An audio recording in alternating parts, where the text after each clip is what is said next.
Why do some small business owners own all their equipment? And why do they still struggle with cash flow? But other guys, renting half their stuff, grow faster. This isn't just excavation. This applies to landscaping, pools, concrete, pressure washing, any trade business starting out. And this is something we talk about a lot inside the Excavation Academy because most people get this wrong early. You've probably heard this before. If you use it every day, buy it. Sounds smart, but that advice can hurt you if you're not ready. Equipment prices have doubled over the past decade. Rental rates didn't double the same way. So the math changed, but the advice didn't. And that's where new business owners get trapped. Let's make this real simple. Let's say you buy a machine for $150K. That machine costs you money every single month. Payments, insurance, maintenance, you're paying whether it works or sits.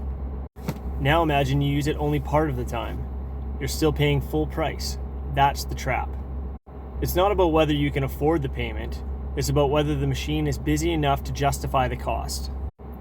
Here inside the Excavation Academy, we teach people to calculate this instead of guessing, because guessing is expensive. Got a little story for you.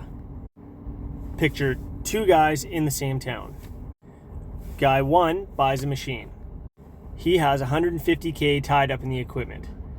Guy two rents when he needs it. He pays about the same price per hour to use it, but he keeps his cash in the bank. Now a $200,000 job comes up. It needs upfront material costs. Who can take it? The guy with the cash? Not the guy with the parked equipment. Small businesses don't usually fail from lack of revenue. They fail from tying up money too early. So does this mean that buying is bad? No. Buying can be powerful at the right time. Here's the word that matters. Utilization. That means how often is the machine actually working? If it's busy most of the time, ownership makes sense.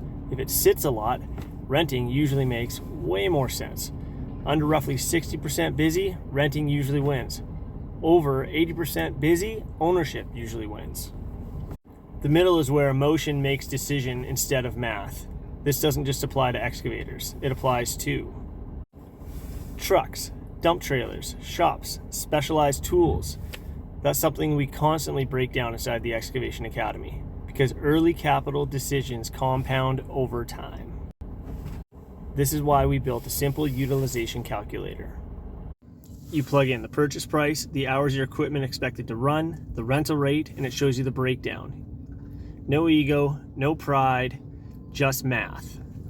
Don't buy equipment because it feels like progress. Buy it when it's busy enough to pay for itself. If you want the calculator, comment rent calc. And if you're building a trade business and want to think long-term instead of emotional, that's exactly what we focus on inside the Excavation Academy.